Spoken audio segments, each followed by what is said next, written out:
देखिए बच्चों, हमने क्या है कि पीछे आपको पद परिचय के बारे में ये बातें बताई हैं कि पद परिचय, पद क्या होता है। पहले तो हमने ये बताया और उसके कौन कौन से भेद होते हैं, तो हमने विकारी और अविकारी के बारे में बताया।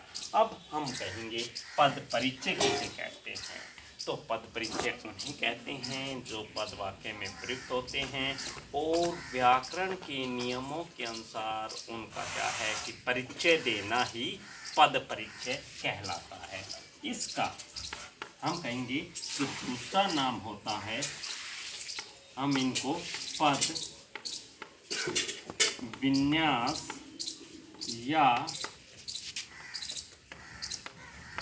पदच्छेद भी कहते हैं। मतलब कहने का पद परिचय को पद विन्यास या पदच्छेद भी कहते हैं। मतलब इसको हम कहते हैं पद परिचय का नाम बताइए या पद परिचय दीजिए, तो हम ये भी कह सकते हैं पदच्छेद कीजिए या पद विन्यास कीजिए। इस प्रकार क्या है कि इसके दो नाम भी होते हैं। तो इनका क्या है कि व्याकरणिक तरीके से नियमों के अनुसार इनका परिचय देना पद परिचय कहलाता है।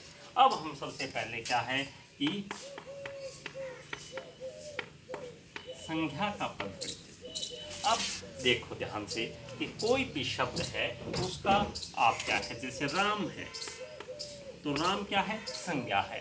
अब इसका यदि हम पद परिचय दें तो देखना, मतलब संज्ञा का पद परिचय देते समय हम क्या क्या लिखेंगे, क्या क्या बातें ध्यान रखेंगे।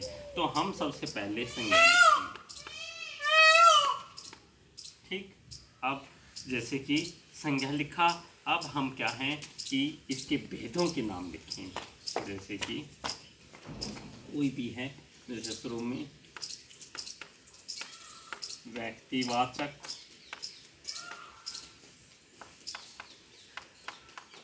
जातिवाचक,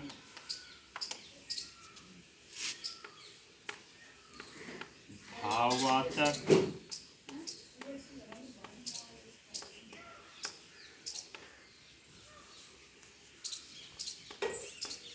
भाववाचक, इस प्रकार से जैसे तीन भेद हैं, तीनों भेद करती।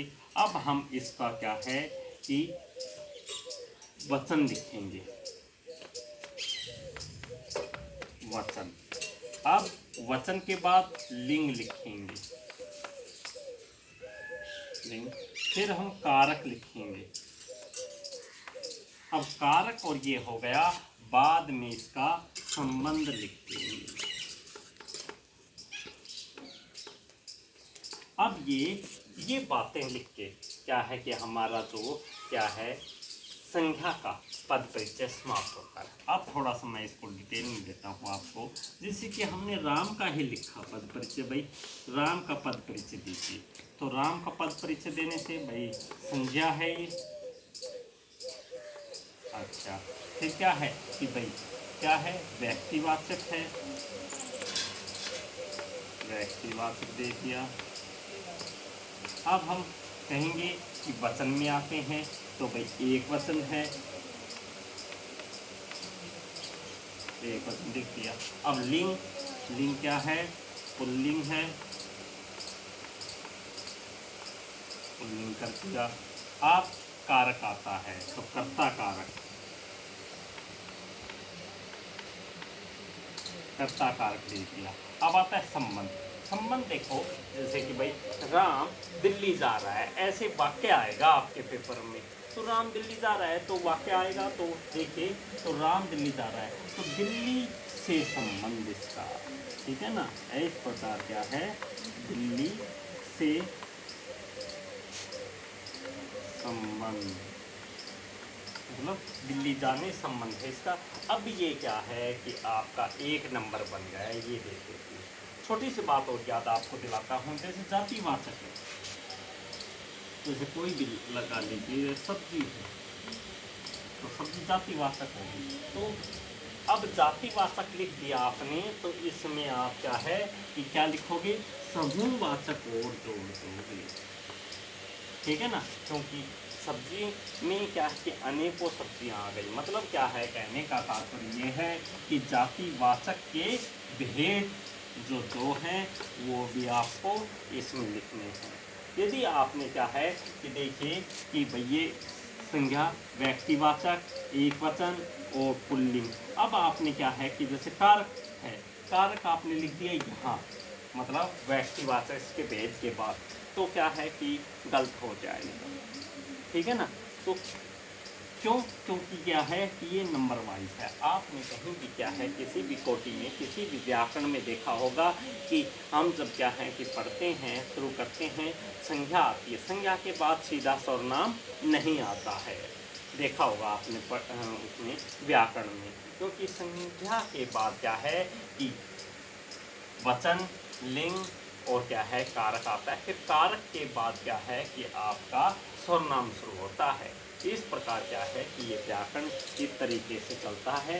तो इस प्रकार क्या है आपको ये देना पड़ेगा।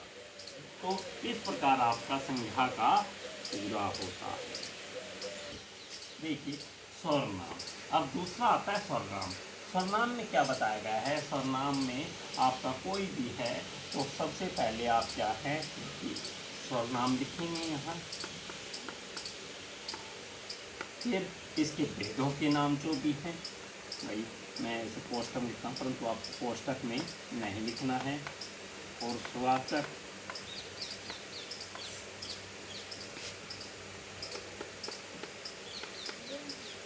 निश्चयवाचक,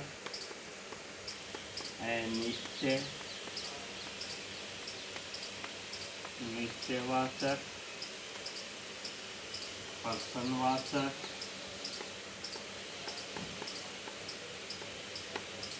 और संबंधवाचक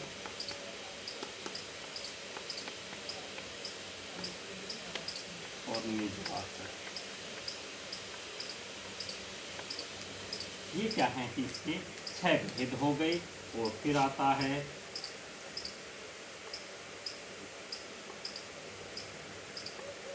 वचन, बंद हो गया है कोष्टक में, वचन, लिंग, कारक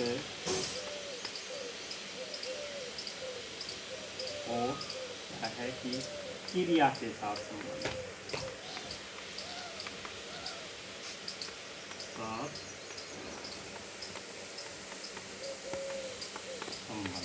इस प्रकार क्या है कि ये आपको क्या है ये बातें बतानी पड़ेगी।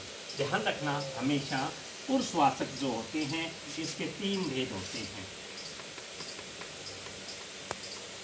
3 भेद होते हैं, जैसे कि उत्तम, मध्यम और अन्य। जब इसका जिक्र हो कहीं भी या ये आ जाए तो आपको ये भी लिखना पड़ेगा। तो मैं एक आपको उदाहरण देता हूँ, देखिए नीचे से ही आपको बता देता हूँ। जैसे मैं दिल्ली जाता हूँ, इस प्रकार। तो इसमें अंडरलाइन दे दिया जाएगा। आपके पेपर में ऐसा कैसा आएगा? क्योंकि अंडरलाइन दे दिया जाएगा। एक बहुत बड़ा वाक्य आएगा, उसमें क्या है कि 4 नंबर का आएगा भैया, 4 नंबर का।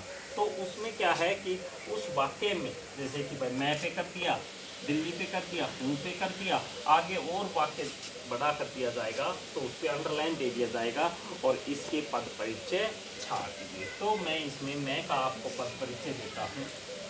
देखो सबसे पहले आपको ये लिखना पड़ेगा मैं। पेपर में कैसे करना है ये ध्यान देना भाई। मैं, तो मैं क्या आप आगे लिखेंगे सर्वनाम और फिर कौन सा सर्वनाम है ये देखेंगे, पुरुषवाचक,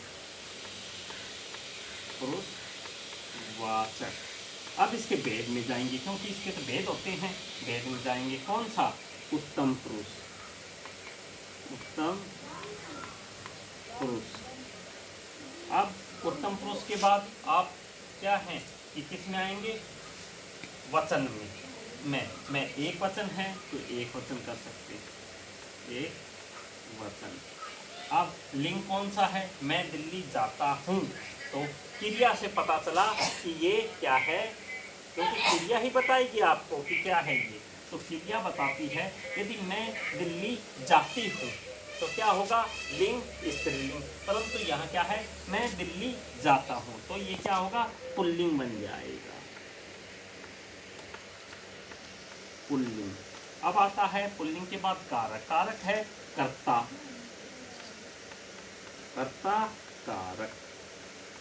अब आता है कि भाई जाता क्रिया के साथ संबंध, आप यहाँ में यहाँ जाता क्रिया के साथ संबंध। अब ये क्या है कि कंप्लीट हो गया है।